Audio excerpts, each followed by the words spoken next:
In this section, or well, sections, we're going to be doing some pretty heavy stuff. So you may want to get your fingers ready to pause the video as we go on, because there's a lot of things that are in this.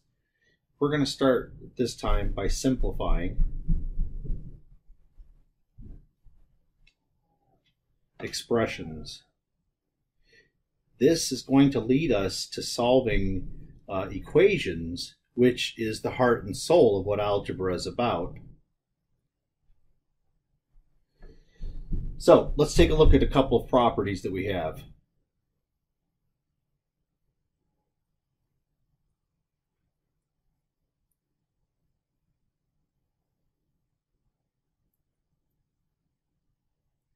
For the commutative properties, we have the following. We know that a plus b is the same as b plus a. So you can reverse it and it's still the same thing. Or we can do a times b equals b times a. And flip those around and we do the same thing again. So that's the commutative property. Now, there's a third one that's a little bit weird. It goes like this.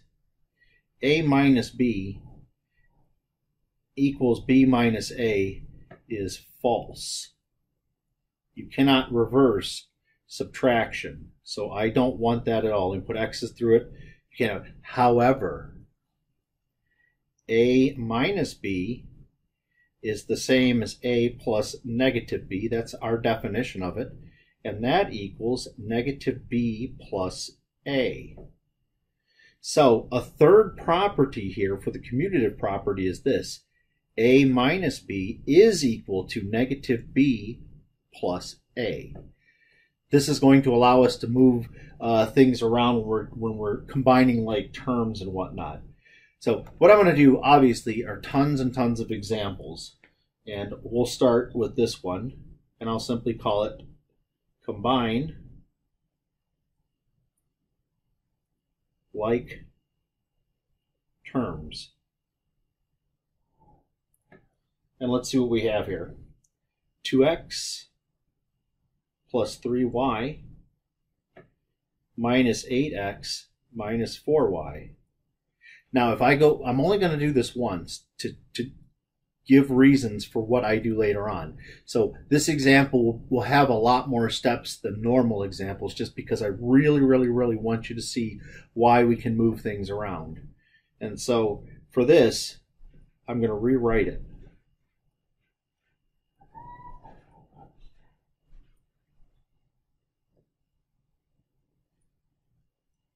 So now it's a series of additions. Now I'm going to move things around according to what I was able to do. According to this property, a minus b equals negative b plus a, I've changed my a minus b into a plus a negative b, and so I can do this. I can do 2x plus negative 8x. So I'm making use of the commutative property. I just realized that I had my parenthesis around just that part. And then we have plus 3y plus negative 4y. Now I can combine, because I can use the distributive property to factor an x out of the first two pieces. I can do the same, pull a y out of the second two pieces, like so. And I get 2 plus negative 8 is negative 6. I don't need the parenthesis anymore. 3 plus negative 4 is negative 1. And then I'll drop the parentheses just for the final answer, although you wouldn't have to. Notice I dropped the 1 also. That's pretty typical for math to do. So negative 6x minus y. That's technically the steps. Notice that I used, right in this spot right here, I used commutativity to move things around. Now, what I'm going to do is I'm going to redo the same example, but this is how I'm going to do it from now on, to show you that I'm not going to do all those steps. So let's go again. 2x plus 3y minus 8x minus 4y. Now I'm going to move things around. 2x minus 8x plus 3y minus 4y. So I was able to move the negative 8x around because of commutativity. I suppressed putting the plus negative 8 so that this is probably much more likely what you're going to see. Now we can go ahead and just answer it. And you can concentrate on just the numbers. When I look at 2x minus 8x, I'm really thinking 2 minus 8. 2 minus 8 is negative 6. And then there's an x attached. Similarly, when I look at the y's, I'm thinking 3 minus 4. 3 minus 4 is negative 1. So I'll just put minus. You can write a 1. It doesn't matter. You can write this for your answer, which is perfectly fine. Or you can write it without the 1, because that's typical for an answer not to write the 1 that is, I guess, secretly in front of, whatever you want to think about it. We typically just do not write the 1. So let's do some more examples. And from now on, I'm not going to go through all the details like I did last time. I'm just going to move things around to show you how it works, to show you how we do things. So let's do combine like terms. And it goes like this. 7x squared minus 2x plus 3 minus 3x squared minus 4x minus 9. So all I'm going to do is move things around so that like terms are near each other.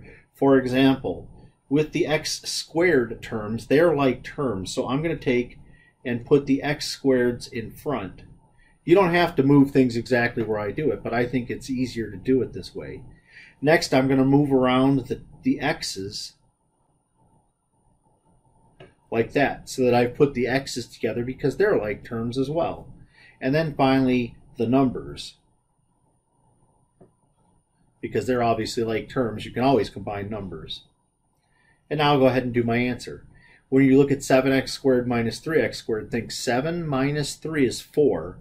So that leads to 4x squared.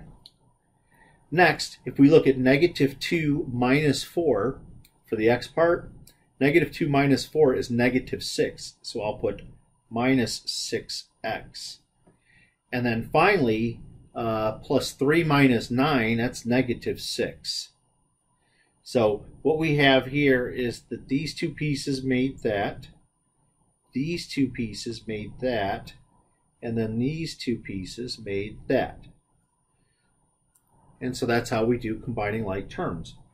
Just about everything you do as far as simplifying will involve combining like terms.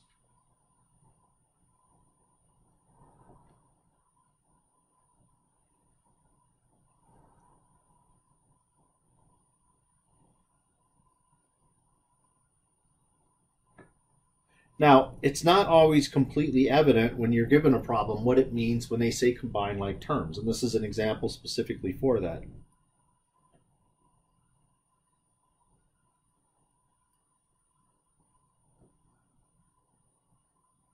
Here, what I'm going to do, since there's parentheses in there, I'm going to use what we call the distributive property. If you'll remember, that's the one that says when I have a times b plus c, that equals a times b plus a times c. But the way I'm actually using it, instead of those pluses there, has a minus. So look what you have here. If you look, take the negative 3, and multiply it to the 2. Negative 3 times 2 is negative 6. So we end up with minus 6x. Don't try to confuse yourself with negatives and minuses. They're basically the same thing. You really won't have an issue if you don't think of them as being different at all. So on the next one here, I have a negative 3 times negative 5. So negative 3 times negative 5 is positive 15. And then finally the plus 1, I had done nothing with it. Now it just so happens all the like terms are together. So when I do the 4x minus 6x, I get negative 2x. And then when I do 15 plus 1, I end up with 16.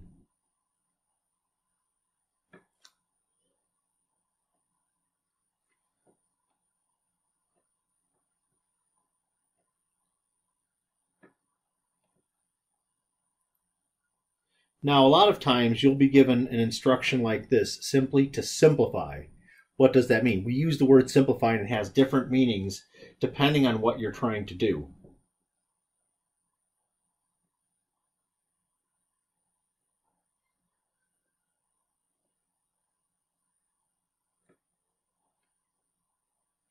Part of what we mean by simplifying is collecting like terms. That's involved in it. So with that in mind, let me go ahead and put my like terms together.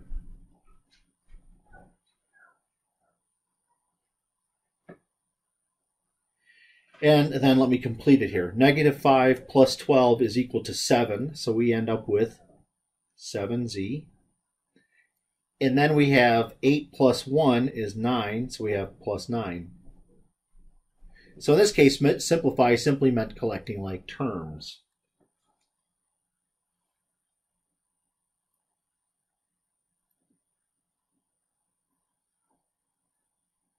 Once again, we're tasked with the same thing. Here we have t squared minus 9 plus 4t squared plus 2. And once again, I'll move like terms to be near each other. So I'll put the t squared and the 4t squared near each other. And then I'll put the -9 plus 2 near each other. Now don't forget that there is a 1 in front of that t squared. So when I'm adding 1t squared plus 4t squared, I end up with 5t squared. Then we have -9 plus 2 is -7.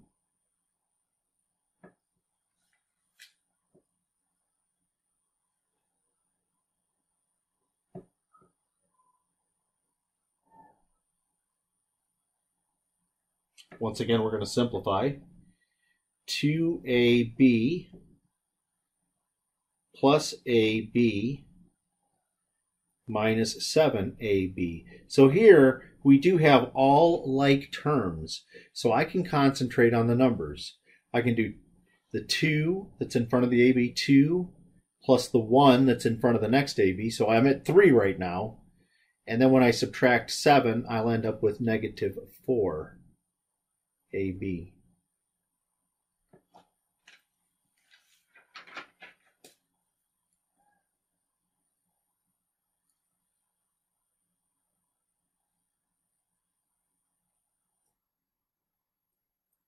Once again, simplify. I have -9r plus t minus 8 plus 4r plus 7t plus 8. So let me collect all my r's together. It looks like I have a -9r, and it looks like I have a positive 4r. And then I have 1t plus 7t.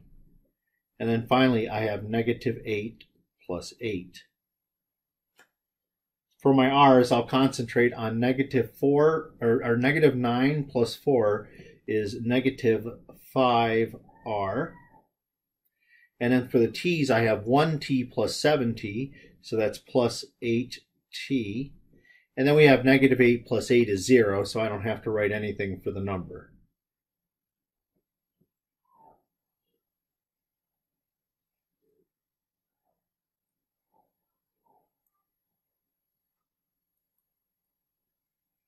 For this one,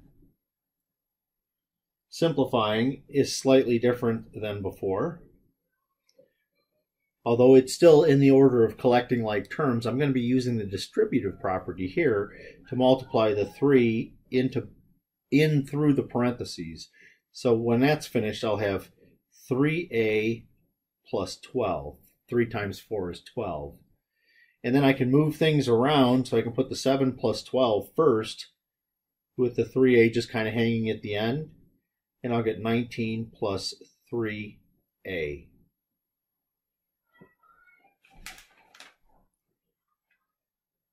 So you see, simplifying can involve multiplying through using the distributive property. So keep that in mind. When we say simplify, it has a lot of meaning in it. So it means to use the distributive property as needed and collecting like terms It will actually take on a bigger form than that later on, but right now that's what we mean. Performing distributive property and collecting like terms. This is what we mean so far. So what I have is 5 times negative 2w plus 1 plus 4 times w minus 2 plus 16. So I have to perform the distributive property on the first pair of parentheses. 5 times negative 2 is negative 10 with a w attached. Then 5 times 1 is positive 5. Next, I'll do the same thing here. 4 times 1w is 4w. Then 4 times negative 2 is negative 8. And now I'll move the like terms so that they're by each other. Negative 10w plus 4w plus 5 minus 8 plus 16. Starting with the w's, negative 10 plus 4 is negative 6. That w doesn't look good. Let me fix it. And then for the number part, 5 minus 18 is negative 13. But then when I add 16 to that, I get positive 3.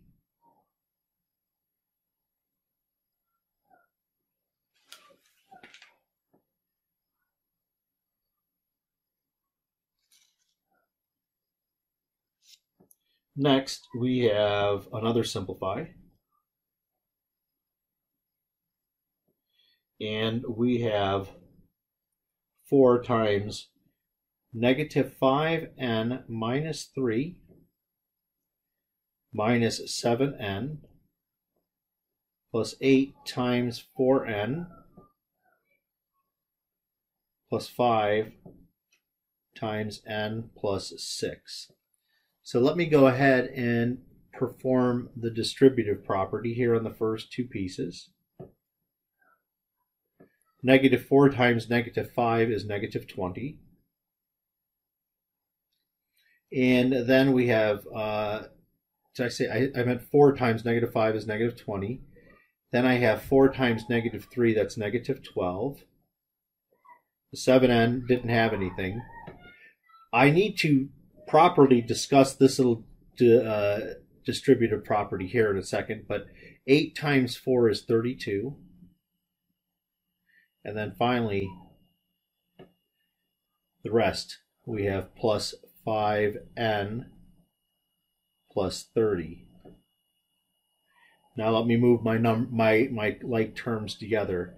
So I have a negative 20n minus 7n plus 32n plus 5n. Sometimes what I'll do when I have a lot of terms, I'll make sure that I've accounted for all of them in the following method. When I see my negative 20n, I'll put a little slice through here to let me know that I used it. Then I see the negative 7n, I'll put a slice. Positive 32n, I've accounted for that, and positive 5n.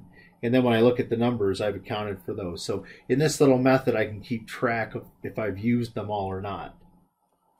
Now adding everything together, let's start with the ends.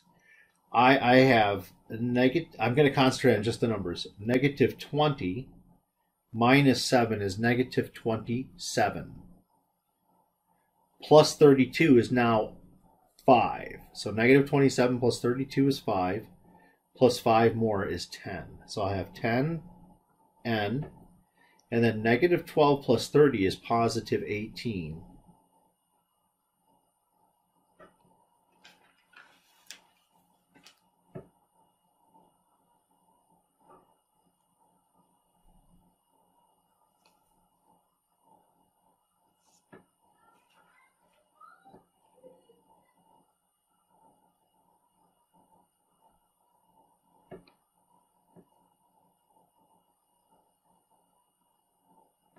Negative 6 times 3t plus 3 times 2t plus 5 plus 12t minus 15. So start with this one. Negative 6 times positive 3 is negative 18. then move on to the next. Positive 3 times 2 is 6, so I'll get plus 6t, and then plus 15, plus 12t minus 15. So now when I'm moving everything around to help me out, I'll grab a negative 18t, so I'll use that one. Then I've got a 6t, so I'll use that one. And then we have a 12t. And then I'll take the positive 15 and the negative 15 and put them at the end. So then when I look at the parts attached to t, we have negative 18 plus 6 is negative 12. Plus 12 is 0, so there's no t's left. So 0t if you want to think of it that way. Then 15 minus 15 is also 0. So this whole thing is nothing but 0. Before I finish this, let me talk about this one last thing. Not that I expect you to really have a feel for this, but it is another property that we are using without really talking much about it. When I have something like 5 times 8x, I'm automatically writing 40x. I'm multiplying just the 5 and the 8. The reason why, the associative property says this. If I have A times B times C, the associative property says I'm allowed to put the parentheses in a different way, like so. So the parentheses are now around A and B instead of B and C. So to show you how this involves the example I just used, technically what I'll do is this. So the parentheses move to be around 5 and 8, leaving the x out here. 5 times 8 is equal to 40. But you don't need parentheses around just 40, so it's equal to 40x. So that's why we'll just automatically use this thing here, right here. When I use the associative property, it'll be so non-evident that I'll just go from this 5 times 8x to strictly to 40x, not accounting for a couple of steps. That's just to make the problems go quicker. If you do and show every single step every single time, while it would be great and you would understand everything perfectly, my guess is it would be not just lengthy, but it may be too much stuff going on to see to prevent confusion.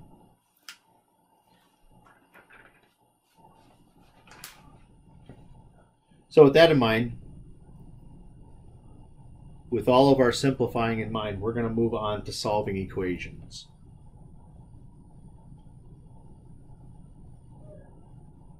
In fact, we're going to solve what are called linear equations. The fact that they're linear is not that big of a deal. But this is part one, because for the rest of your life doing math, you're going to be solving equations. Equation solving is extremely important in math. And so with that in mind, when I show you how to do these problems, I'm going to go as slow as I think that I can stand it and get the point across. So let's take a look at an example. Now, you might already have some knowledge of equation solving, and if you do, that's great. You're certainly not going to learn less by following what I do here. But I want you to think about what we have here.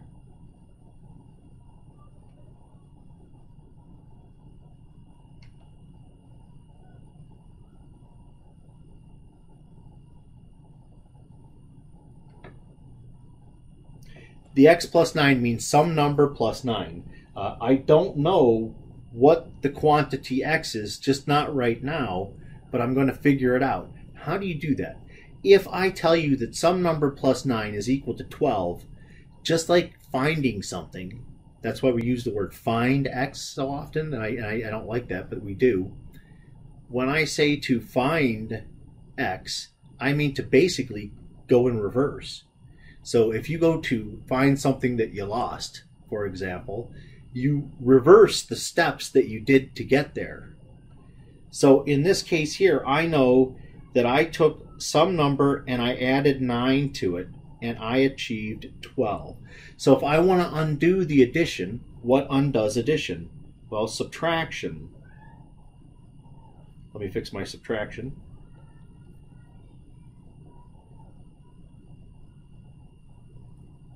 Subtraction undoes or undoes addition.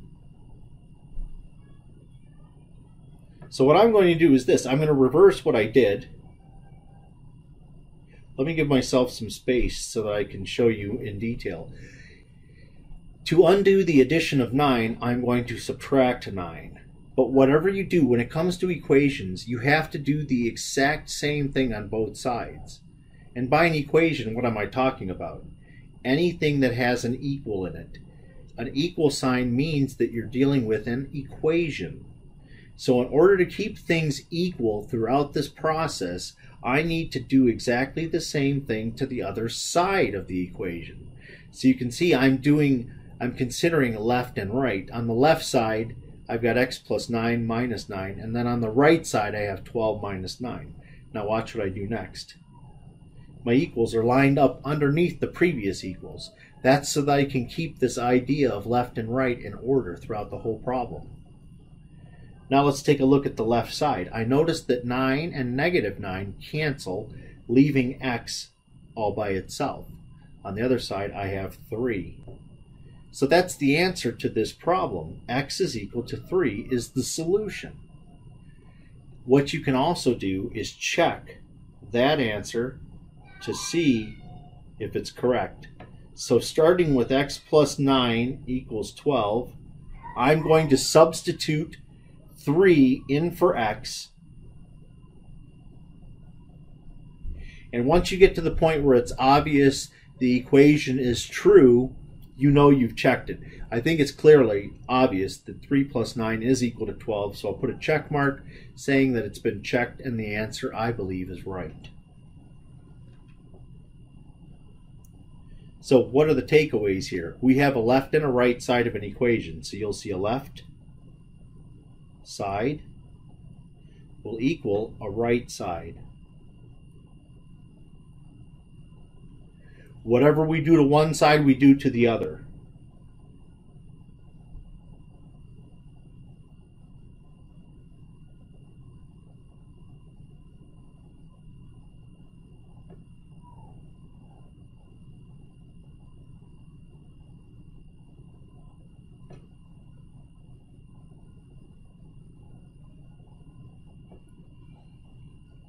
And we try to reverse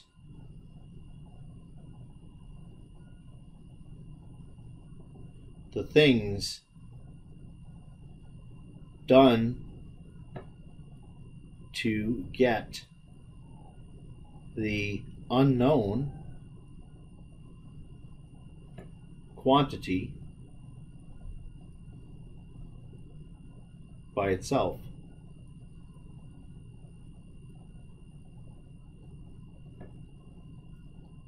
On one side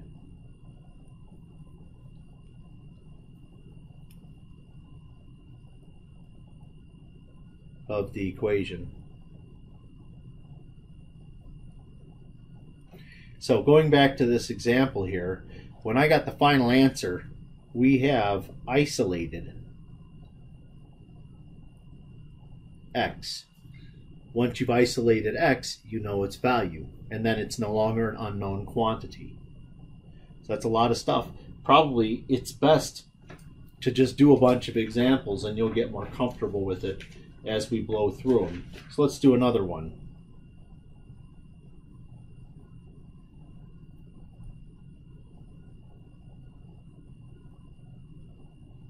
And I want to show you, this will be the example that I use to show you the process that I typically use when solving these things. One thing to do is this. You can see it's x plus 4, so I would like to subtract 4 so that x is by itself. So I could subtract 4 from both sides. On the left side, that would leave x, and on the right side, I would get negative 3. That's how you solve it. However, most people don't do it that way. Most students are more comfortable with this. If I go directly underneath of it and I put a minus 4 on both sides, like this, the left and the right, that way, as long as one's on the left side of the equals and the other is on the right side of the equals, you'll be okay. That's why lining up the equals is so important to me, so that I know that one negative 4 is on one side and the other negative 4 is on the other side. Now when I add these lines up, when I add the x plus 4 and the negative 4, adding them together leads to just x. And then 1 minus 4 is negative 3. And I'm not going to check any more after this one, except when we get to more complicated equations. So let's check. Starting with x plus 4 equals 1, I'm going to replace x with negative 3. And at this stage, I do realize that negative 3 plus 4 is 1, so I'm going to go ahead and put a check there.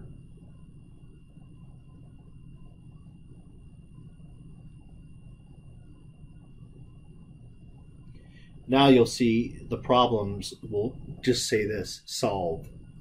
So now you're trying to figure out, when it says the word like this, just solve, you're trying to figure out the unknown quantity. It doesn't always have to be x.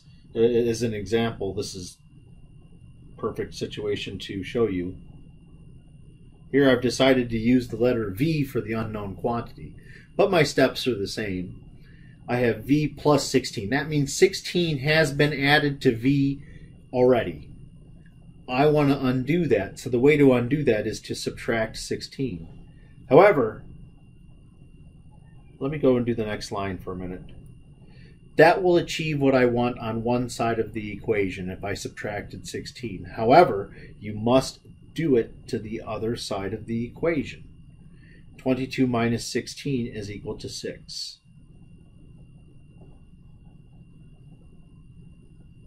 Notice also, the letter v in this problem here is ended up on the right side of the equation. For a lot of students, it naturally feels uncomfortable to have it on that side, and I don't know why. It's okay. There's no problem with the unknown quantity being on the other side of the equals. So don't worry about where the unknown quantity ends up being, so long as it is alone and isolated, which is redundant, but nonetheless. The next one, we have negative 3 equals negative 3 plus a. Now typically to undo an addition you do a subtraction, but I'm adding a negative number to our unknown quantities, like negative 3. To undo adding a negative number is no different. To undo that is to add a positive number. And don't forget to line up your equal signs. That way the negative 3 and the positive 3 on the right disappear, and I am left with a by itself. On the left side, negative 3 plus 3 is equal to 0. Let me make that more 0 looking.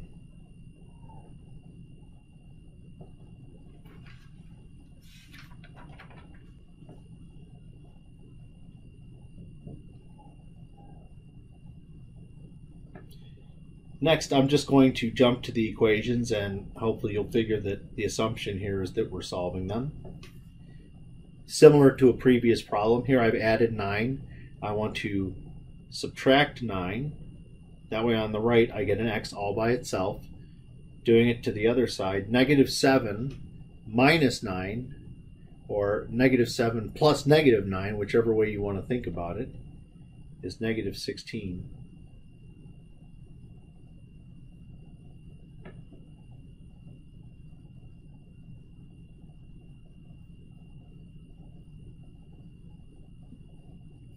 To undo the addition of negative 5 is to add a positive 5. That way I have my z by itself. 13 plus 5 is 18.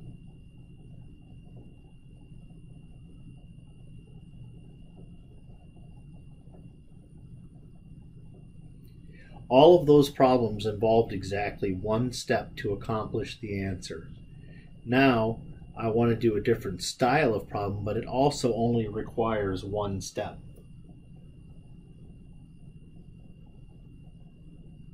Suppose I give you this equation, 2x equals 48.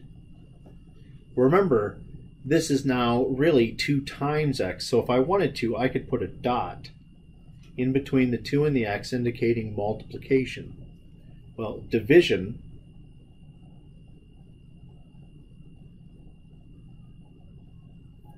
undoes multiplication.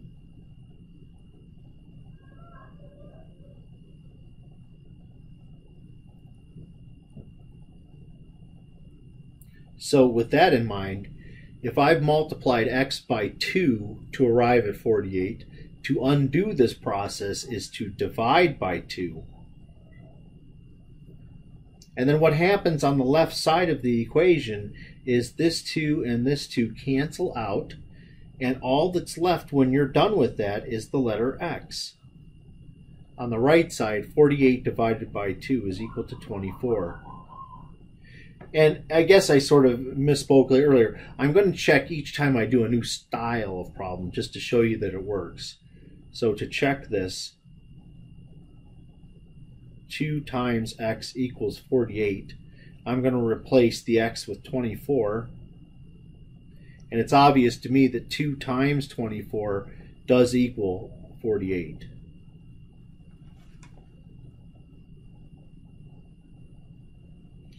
Next we have 3p equals 27. So I'll want to divide by 3 to undo the multiplication by 3. And that will leave me with simply p on the left side of the equation, and on the right side I'll get a 9.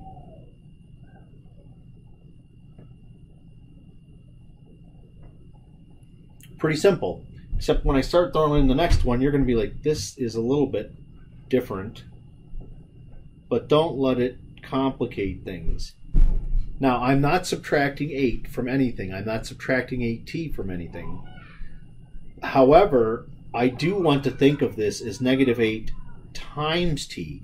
So if I can divide by negative 8, I will have just a t left over because the negative 8s will cancel.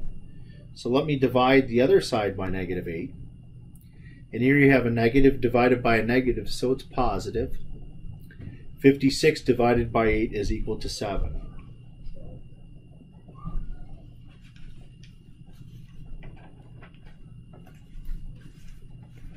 Of course, the letter or the unknown quantity can appear on the other side as well. So if you need to remind yourself, that is 9 times w, and that may alert you to divide by 9, leaving just a w on the right side of the equation. That's okay if it's there. Do it to the other side as well. 72 divided by 9 is 8, but this should be a negative number since a negative divided by a positive is indeed negative.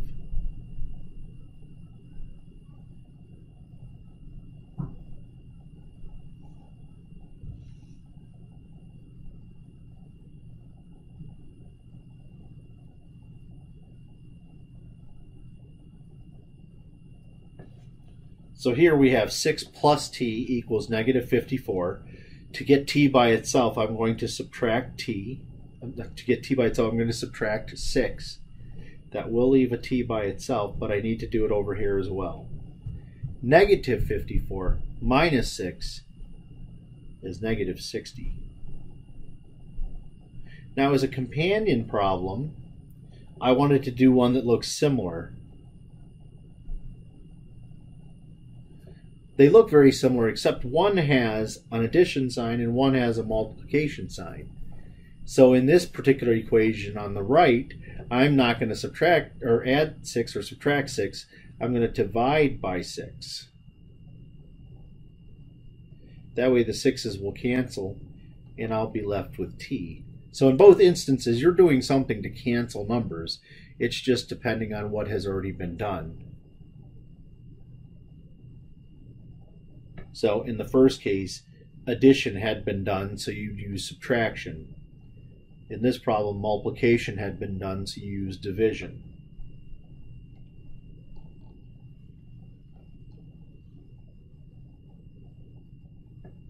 Let's try another one. Here I have negative 36 equals negative 12n.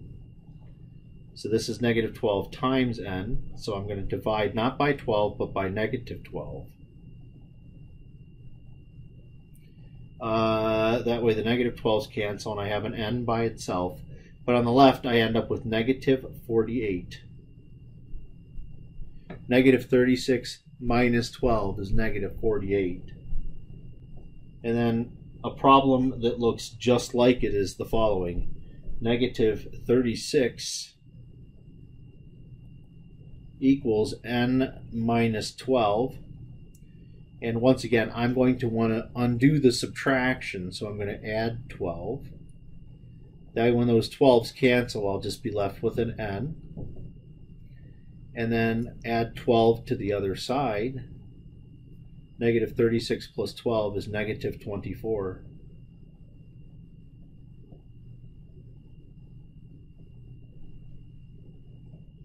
And now let me do a couple of unusual examples, because I don't want you to be surprised when you run across them in your textbook. Now, let me explain something here. This is not solved. It's not done.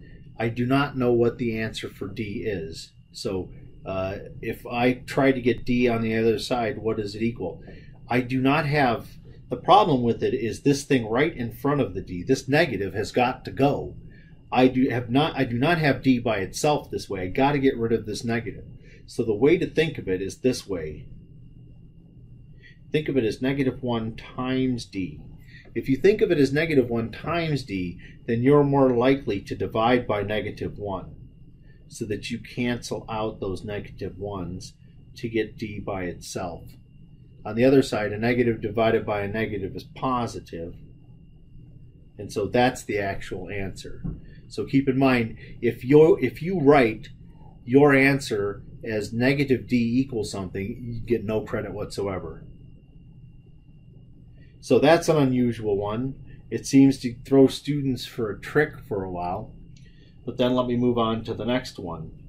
Here I have negative 13 plus x equals negative 13.